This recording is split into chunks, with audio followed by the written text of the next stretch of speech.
శ్రీ గురుచరిత్ర అధ్యాయం 41. శ్రీ గణేశాయ నమః. శ్రీ సరస్వత్యై నమః. శ్రీ గురుభ్యో నమః. ప్రస్తావన. పరమాత్మ వాక్కు మనస్సుల కందనివాడు. ఆయన ఒక్కడే అయినా విప్రులాయనను బహువిధాల నిర్వహించాలన్న వేదమే ఆయనని రుద్రుడని విష్ణువని కూడా స్తుతించినది. కానీ కలిప్రభావం వలన శివకేశవ భేదం భక్తుల మధ్య విద్వేషానికి కారణమైంది. ద్వేషము, స్పర్ధ వంటి అసురీ స్వభావం గలవారి యజ్ఞదాన తపఃకర్మలు నిష్ఫలమని భగవద్గీత.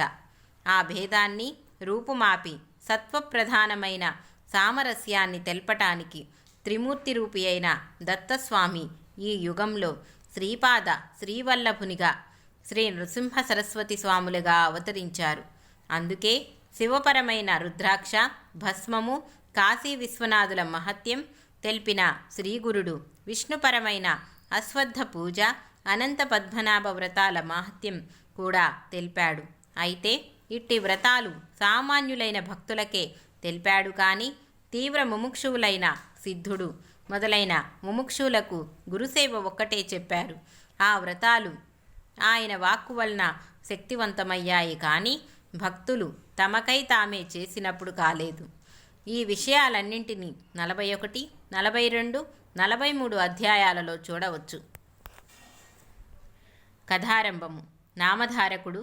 స్వామి, సర్వధర్మాలతో కూడిన శ్రీ గురుచరిత్ర వింటుంటేనే నా హృదయంలో అజ్ఞానమనే చీకట్లు నశించి జ్ఞానమనే జ్యోతి వెలిగింది. ఇప్పుడు గురుస్మరణ పట్ల ఎంతో ప్రీతి కలుగుతున్నది. శ్రీగురుని అంతటి అవతారమూర్తి యొక్క సాన్నిధ్యం పొందిన మహాజ్ఞానులు, సిద్ధపురుషులు మీరు. నా పూర్వపుణ్యం వలన అట్టి మీ దర్శన భాగ్యం కలిగింది. మా పూర్వీకులు శ్రీ గురుభక్తులు ఎలా అయ్యారో తెలుసుకోవాలని ఉంది, చెప్పండి అన్నారు. సిద్ధయోగి ఇలా చెప్పసాగారు. నాయనా, పూర్వం శ్రీగురుడు తీర్థాటనం చేస్తూ గోదావరి తీరాన ఉన్న వాసర క్షేత్రానికి వేంచేసినప్పుడు ఆయనను భక్తితో పూజించి ఆయన ప్రేమకు పాత్రుడైన సాయందేవుడే మీ పూర్వీకుడు. అటు తరువాత శ్రీగురుడు అనేక తీర్థక్షేత్రాలను పావనం చేస్తూ పర్యటించి ఈ గంధర్వ నగరం చేరారు కదా.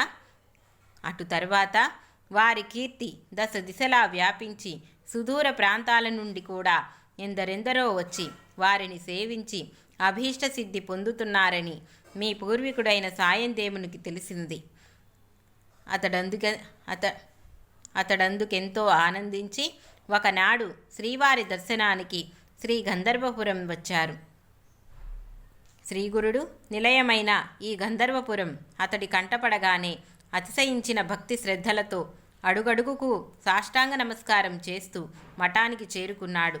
అక్కడ శ్రీగురుని దర్శించగానే అతనికి రోమాంచితమై ఆనంద బాష్పాలు రాలాయి.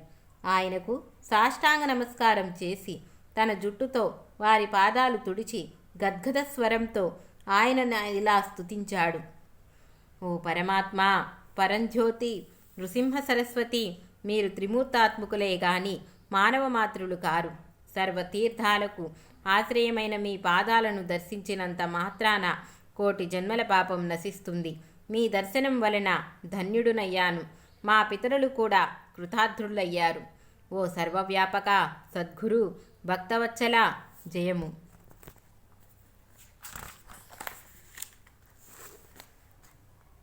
జీవుల పట్ల కరుణయే జలంతో నిండిన కమండలం ధరించిన మీరు సాక్షాత్తు ఆ బ్రహ్మదేవుడే. మీరు అమృతతుల్యమైన ఆ నీరు చల్లి చనిపోయిన వారిని మరలా బ్రతికిస్తున్నారు. స్వామి, దండనము ధరించిన మీరు సాక్షాత్తు దుష్టులను దండించి భక్తుల ధైన్యాన్ని పారద్రోలి రక్షించే శ్రీ మహావిష్ణు స్వరూపులే. ఇప్పుడిలా సన్యాసి వేషంలో అవతరించారు. భస్మము, రుద్రాక్షలు ధరించిన మీరు భక్తుల పాపాలను, భవరోగాన్ని నశింపచేయగల సమర్థులు. సాక్షాత్తు శివస్వరూపులు. ఎవరి కృప వలన చచ్చినవారు బ్రతికారు, గొడ్డుబర్రె పాలిచ్చిందో, మేడి కట్టె వృక్షమైందో, హీనుడు ఉద్ధరించబడ్డాడో అట్టి మిమ్మెవరు ఎరుగగలరు? శ్రీగురుడు సంతోషించి సాయం దేవుని తలపై చేయపెట్టి, నాయనా, నీవు మాకు పరమ భక్తుడవు, నీ స్తోత్రం వలన మాకు సంతోషమైంది, నీ వంశస్థులందరూ మా భక్తులై చిరకాలం వర్ధిల్లురుగాక అని ఆశీర్వదించాడు. తరువాత శిష్యులందరితో ఆయన, మీరంతా సంగమంలో స్నానం చేసి అశ్వత్థ వృక్షాన్ని సేవించి పంక్తి భోజనానికి రండి అని చెప్పి సాయం దేవునితో, నీవు కూడా వారితో వెళ్ళిరా, ప్రసాదం తీసుకుందువు అన్నారు. అందరూ సంగమానికి వెళ్ళి వచ్చాక అతడు శ్రీగురునికి పూజ చేసి భిక్ష ఇచ్చాడు. అప్పుడు స్వామి అతనిని తమ పక్కనే కూర్చోబెట్టుకొని భోజనం పెట్టించారు. తర్వాత అతనిని దగ్గరకు పిలిచి, నాయనా, నీవెక్కడుంటున్నావు? నీ భార్యాబిడ్డలు క్షేమమా? చాలా కాలానికి కనిపించావు అన్నాడు. అతడు, స్వామి, మీరు సర్వజ్ఞులు, మీకు తెలియనిదేమున్నది? మీ దయ వలన అందరూ క్షేమమే. నా భార్యాబిడ్డలు ఉత్తర కంచిలో ఉన్నారు. నా కుటుంబ భారమంతా కొడుకులు చూచుకుంటున్నారు. కనుక నేను మీ పాదాల చెంత ఉండి సేవించుకోవాలని వచ్చాను. మీరు అనుగ్రహించాలి అని వేడుకున్నాడు. శ్రీగురుడు నవ్వి, నాయనా, మమ్మల్ని సేవించటం అంత సులభం కాదు. మేమొక చోట ఉండేవారము కాము. ఎక్కడ పడితే అక్కడే ఉంటాము. ఒకప్పుడు ఊరిలో ఉంటే మరొకప్పుడు అడవిలో ఉంటాము. మాతో కలిసి ఉండటము, మా సేవ చేయటము కష్టం. కనుక బాగా ఆలోచించుకో అన్నారు. సాయం దేవుడు, స్వామి, మిమ్ము శరణు పొందిన నన్ను దూరం చేయవద్దు. మీరుండగా నాకు భయమేమిటి? గురు సన్నిధికి చేర్చే పాదాలే పాదాలు, గురు పూజ చేసే చేతులే చేతులు, గురుపాదాలనంటే శిరస్సే శిరస్సు. సర్వ అభిమానాలను నివారించి పురుషార్థాలు ప్రసాదించగల గురుకృపనుండగా నాకు భయమేమి? నేను మీ చెంతనే ఉండి మీ పాదసేవ చేసుకుంటాను. అనుజ్ఞ ఇవ్వండి అని పట్టుబట్టాడు. అప్పుడు శ్రీగురుడు, నీకంత దృఢభావం ఉంటే అలానే చెయ్యి అని అంగీకరించారు. అతడు స్వామి సన్నిధిలో 3 నెలలున్న తరువాత ఒకనాటి సాయంత్రం శ్రీగురుడు శిష్యులెవరినీ రావద్దని చెప్పి సాయం దేవుణ్ణి ఒక్కడినే కూడా తీసుకొని సంగమానికి వెళ్ళారు. ఇంతలో మరికొందరు శిష్యులొచ్చి సంగమ స్నానం చేశారు. సాయం సంధ్యోపాసన అయ్యాక శ్రీగురుడు అశ్వత్థ వృక్షం కింద కూర్చొని కొంతసేపు శిష్యులతో మాట్లాడారు. కొంతసేపటికి వారంతా ఘాన్గాపురం వెళ్ళిపోయారు. శ్రీగురుడు సాయం దేవుడు మాత్రమే అక్కడ ఉన్నారు. అప్పుడు అతన్ని పరీక్షించజలసి శ్రీగురుడు ఒక లీల చేశాడు. అంతలోనే అకస్మాత్తుగా పెనుగాలి చెలరేగింది.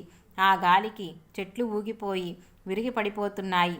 ఆకాశమంతా కారు మేఘాలు అలుముకొని భయంకరముగా ఉరుములు, కన్నుల మిరుమిట్లు గొలిపే మెరుపులతో కుండపోతగా వర్షం ఆరంభమైంది. సాయం దేవుడు ఆ గాలికి ఎలానో ఓర్చుకొని తన వంటిపైనున్న ఉత్తరీయం తీసి శ్రీగురుని కప్పి ఆయనకు అడ్డంగా నిలుచున్నారు. ఇలా గాలి వాన అర్ధరాత్రి 2వ జాము వరకు కొనసాగాయి.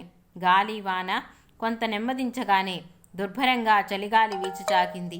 అప్పుడు శ్రీగురుడు, నాయనా, మమ్మల్ని చలి బాధిస్తున్నది, గ్రామానికి వెళ్ళి మఠం నుంచి అగ్ని తీసుకురా అన్నాడు. అతను బయలుదేరుతుంటే అతనికి బాట కటు ఇటు చూడకుండా త్వరగా వెళ్ళి రమ్మని చెప్పారు.